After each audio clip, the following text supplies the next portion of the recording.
তো hello my dear students, তোমরা কেমন আছো? আশা করি তোমরা খুবই ভালো আছো। তো স্টুডেন্টস, আজকের এই ভিডিওতে আমরা আলোচনা করব ক্লাস 10 এর সেকেন্ড সামেটিভ অর্থাৎ দ্বিতীয় ইউনিট টেস্ট যেটা রয়েছে, দ্বিতীয় ইউনিট টেস্টের সাজেশন যেটা কীরকম হবে সেই বিষয়ে আজকে আমরা এই ভিডিওতে ডিসকাশন করব। ওকে, তো স্টুডেন্টস এখানে কীরকম চ্যাপ্টারগুলো রয়েছে, অর্থাৎ কোন চ্যাপ্টার থেকে কত নম্বর কোশ্চেন রয়েছে এবং কোন কোশ্চেনগুলো সবথেকে বেশি ইম্পর্টেন্ট, তো সেই কোশ্চেনগুলো নিয়ে আজকে আমরা এই ভিডিওতে ডিসকাশন করব। ওকে, তো তোমরা যারা আমার এই চ্যানেল মধ্যে নতুন এসেছো ও তো অবশ্যই চ্যানেলটি সাবস্ক্রাইব করবে এবং ভিডিওটা লাইক দেবে। ওকে, তো স্টুডেন্টস চলো এখন ভিডিওটা শুরু করা যাক।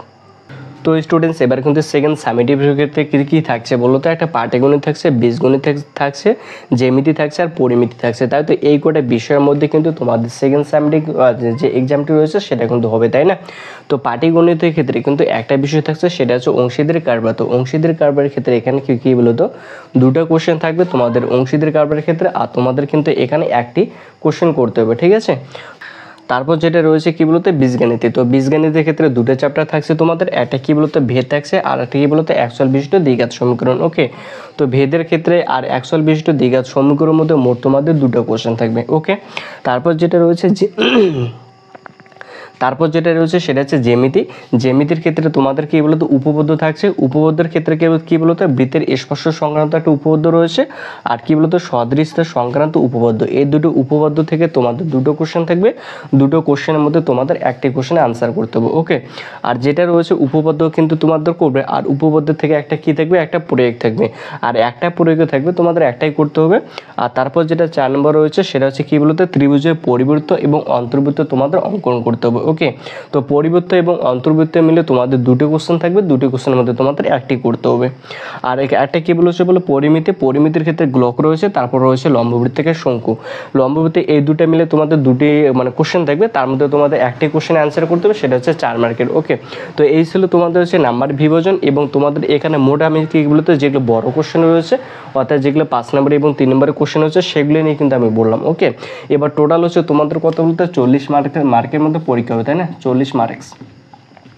তো 40 মার্কসের মধ্যে তোমাদের পরীক্ষা হবে। তো তোমাদের যে 25 এখানে নাম্বার রয়েছে সেটা বড় কোশ্চেনের ক্ষেত্রে 25 নম্বর রয়েছে, আর বাকি যে 50 নাম্বার রয়েছে সেটা কিন্তু এমসিকিউ এর জন্য রয়েছে। ওকে, তো দেখো এখানে যেগুলো অংশীদারি কারবার যেটা রয়েছে এখানে কি দুটো কোশ্চেন থাকবে, তার মধ্যে তোমাদেরকে একটা কোশ্চেন করতে হবে। কত নম্বর রয়েছে? 5 নম্বর রয়েছে।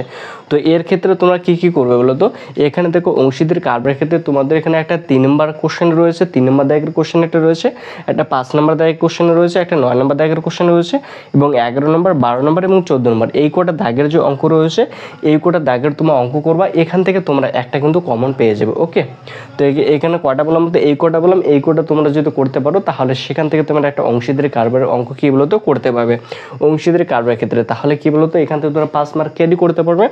আর তারপর কী রয়েছে বলতো ভেদ এবং একচল বিশিষ্ট দ্বিঘাত সমীকরণগুলো থেকে কত নম্বর থাকবে? 3 নম্বর থাকবে, এবং দুটো কোশ্চেনের মধ্যে কি তোমাদের একটা করতে হবে, তাই না? একটা ভেদ থেকে থাকবে আর একটা কী বলতো একচল বিশিষ্ট দ্বিঘাত সমীকরণ থাকবে, দুটো থাকবে, দুটোর মধ্যে তোমাদের একটা করতে হবে। তো একচল বিশিষ্ট সমীকরণ একচল বিশিষ্ট দ্বিঘাত সমীকরণের ক্ষেত্রে তোমরা কী বলতো একটা দেখবে এখানে 10 নম্বর একটা অঙ্ক রয়েছে, এবং 11 নম্বর একটা অঙ্ক রয়েছে, এবং কী বলতো 16 নম্বর একটা অঙ্ক রয়েছে, 8 নম্বর একটা অঙ্ক রয়েছে, এবং একটা কী বলতো 20 নম্বর একটা দাগের অঙ্ক রয়েছে। তোমরা যদি এই কটা যদি করতে পারো আশা করা যায় তোমরা কিন্তু একচল বিশিষ্ট দ্বিঘাত সমীকরণ এই কটা করলে তোমরা এখান থেকে একটা কী বলতো কমন পেয়ে যাবে। ওকে, তাহলে এই কোটা তোমরা অবশ্যই ভালো করে দেখবে। আর তারপর যেটা রয়েছে ভেদ, তো ভেদ থেকে এখানে আমি 4টা কোশ্চেন বলে 4টে কোশ্চেন করবো, বাস হয়ে যাবে, ঠিক আছে? তো ভেদের থেকে কী করবে বলো তো তোমরা 9 নম্বর কোশ্চেন এবং 13 নম্বর এবং 14 নম্বর এবং 15 নম্বর দাগের যে অঙ্ক কটা রয়েছে এই কোটা তোমরা ভালো করে প্র্যাকটিস করবে, তাহলে তোমাদের ভেদ থেকেও পেয়ে যাবে। কী বলো তো তোমাদের ভেদ এবং একচল বিশিষ্ট দ্বিঘাত সমীকরণ থেকে তোমরা যে এই কোটা যদি করো তাহলে তোমরা এখান থেকে কিন্তু কমন পেয়ে যাবে। ওকে, তারপর যেটা জ্যামিতির ক্ষেত্রে আসি, এবার জ্যামিতির ক্ষেত্রে কী বলতো বৃত্তের স্পর্শ সংক্রান্ত উপপাদ্য রয়েছে আর সদৃশ সংক্রান্ত উপপাদ্য রয়েছে। তো এই দুটো থেকে কটা থাকবে? দুটো থাকবে, দুটোর মধ্যে তোমাদের একটা করতে হবে। তো তোমরা কী করবে বলো তো, যেটা হচ্ছে বৃত্তের স্পর্শ সংক্রান্ত উপপাদ্য রয়েছে, বৃত্তের স্পর্শ সংক্রান্ত উপপাদ্য থেকে তোমরা হচ্ছে 40 এবং 42 নম্বর দাগের যে উপপাদ্য দুটো রয়েছে এই দুটো করবা, ঠিক আছে? আর যেটা সদৃশ সংক্রান্ত উপপাদ্য রয়েছে, তো সদৃশ সংক্রান্ত উপপাদ্য তো তোমরা শুধু 48 নম্বর যে উপপাদ্যটা রয়েছে তোমরা করবা, ঠিক আছে? তোমরা যদি এই তিনটা যদি করো তাহলে আশা করি যে তোমরা এখান থেকে একটা কোশ্চেন কিন্তু কমন পেয়ে যাবে উপপাদ্যের ক্ষেত্রে, ঠিক আছে? কি বলো তো উপপাদ্যের ক্ষেত্রে তোমরা যে এই তিনটা করো তাহলে আশা করি যে তোমরা একটা পেয়ে যাবে। তারপর যেটা প্রয়োগ রয়েছে তো প্রয়োগ বেসিক্যালি কী হবে বলো তো, প্রয়োগ বেসিক্যালি তোমাদের যে উদাহরণ থেকে যে প্রয়োগগুলো রয়েছে না, সেই প্রয়োগগুলো তোমাদের কিন্তু সেখান থেকে কিন্তু প্রয়োগগুলো আসে, ঠিক আছে। অর্থাৎ যেটা টেক্সট হবে তোমাদের যে প্রয়োগগুলো রয়েছে তোমরা ওগুলো যদি করো তাহলে ওখান থেকে কমন পেয়ে যাবে। তো আমি তোমাদেরকে কয়টা বলছি এখানে, তোমরা প্রথমে কী বলো তো, এই বৃত্তের স্পর্শ সংজ্ঞানত উপপাদ্য থেকে 7 নম্বর দাগের যে উপপাদ্যটা রয়েছে অর্থাৎ কী হলো প্রয়োগটা রয়েছে 208 নম্বর পৃষ্ঠায় রয়েছে 7 নম্বর প্রয়োগ, এবং 14 নম্বর প্রয়োগ রয়েছে 216 নম্বর পৃষ্ঠায়, তারপর যেটা একটা 17 নম্বর প্রয়োগ রয়েছে কত বলতে 218 নম্বর পৃষ্ঠায়। তোমরা যে এই তিনটে যে প্রয়োগ করো তাহলে কী বলতো বৃত্তের স্পর্শ সংক্রান্ত উপপাদ্যতে তোমরা একটা এখান থেকে বলতে পেয়ে যেতে পারো, ওকে।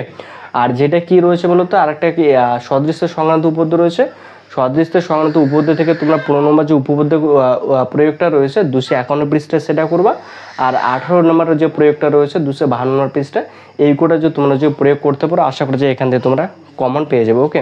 তো এখানে 1 2 3 4 5 এই 5টা প্রয়োগ রয়েছে, এই 5টা প্রয়োগ তোমরা যদি করতে পারো তাহলে এখান থেকে তোমরা একটা কমন পেয়ে যাবে, ঠিক আছে। তাহলে এই হয়ে গেলো আমাদের কি বলতে জ্যামিতি। তারপর ত্রিভুজের পরিবৃত্ত অত অন্তর্বৃত্ত যে কোনো তোমাদের একটা থাকবে, তোমাদের একটা করতে হবে। জাস্ট এটা তো একদমই সোজা, জাস্ট তোমার একটা কি ত্রিভুজ অঙ্কন করবা, সেই ত্রিভুজ অঙ্কন করে কীভাবে একটা পরিবৃত্ত অঙ্কন করা লাগে অথবা কীভাবে অন্তর্বৃত্ত অঙ্কন করা লাগবে সেটা যে কোনো দুইটা দেখবা, বাস ওটা হয়ে যাবে। তারপর যেখান থেকে দেখ তোমরা পেয়ে যাবে, ওকে। তাহলে এখান থেকে তোমরা এগুলো নাম্বার কমন পেয়ে যাবে এখান থেকে। আর তারপর লাস্টে যেটা রয়েছে গ্লক, তো গ্লকের ক্ষেত্রে কোশ্চেন শুধু 9 আর 13 নম্বর যেটা কোশ্চেন দুটো রয়েছে এই দুটো শুধু কোশ্চেন করবো বাস হয়ে যাবে, ওকে। গ্লকের ক্ষেত্রে গ্লক এবং কী বলতো লম্ববৃত্তের শঙ্কু থেকে তোমাদের দুটো প্রশ্ন থাকবে, তার মধ্যে একটাই করতে হবে। এখানে কত নম্বর বলতে 4 মার্কস রয়েছে, মানে 4 নম্বর রয়েছে, তাই না। তাহলে গ্লক থেকে তোমরা কী করবো বলো তো 9 নম্বর এবং 13 নম্বর দাগে যে অঙ্ক দুটো রয়েছে এই দুটো করবা।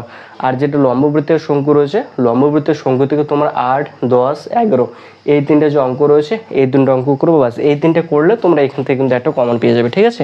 মানে এই কটা যদি অঙ্ক করতে পারো তাহলে কি গ্লক এবং লম্ববৃত্তের শঙ্কু থেকে তোমরা কমন পেয়ে যাবে।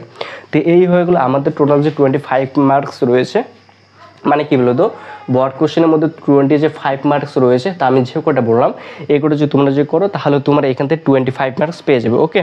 তো এবার কী রয়েছে বলো তো, এবার 15 মার্কস এবার কী রয়েছে বলো তো এমসিকিউ রয়েছে 15 মার্কস। তাহলে এই 15 মার্কস এমসিকিউ জেনে আমরা কী বলতো পরে যে নেক্সট ভিডিও রয়েছে সেই নেক্সট ভিডিওতে আমরা কী বলতো এই এমসিকিউগুলো নিয়ে আজকে আলোচনা করবো, ওকে। তো আজকে এই পর্যন্তই থাক। তো তোমরা যেগুলো অঙ্ক আমি দাগিয়ে দিলাম আর কি, তোমরা এই কোটা অঙ্ক যদি করতে পারো তাহলে তোমরা এখান থেকে 25 মার্কস কিন্তু পেয়ে যাবে, 25 মার্কস, ঠিক আছে। আর এগুলো করে রাখবে, এগুলো কিন্তু তোমাদের যে মাধ্যমিক যে লাস্টে যে এক্সামটি রয়েছে সেখানে তো তোমরা কিন্তু এগুলোই পেয়ে যাবে, মানে এগুলোর মধ্যে আশা করা যায় কমন থাকতে পারে, ওকে। তো স্টুডেন্টস আশা করা যায় তোমাদের অবশ্যই ভিডিওটি হেল্পফুল হয়েছে। তো তোমাদের যদি ভিডিওটি হেল্পফুল লেগে থাকে তাহলে অবশ্যই তোমরা এই ভিডিওটি লাইক করবে এবং চ্যানেলটি সাবস্ক্রাইব করবে, আমাদের পাশে থাকবে, ওকে। তো স্টুডেন্টস আজকের ভিডিও এখানে শেষ করছি, দেখা হবে নেক্সট কোনো ভিডিওতে। ততদিন ভালো থাকবেন, সুস্থ থাকবেন, গুড বাই।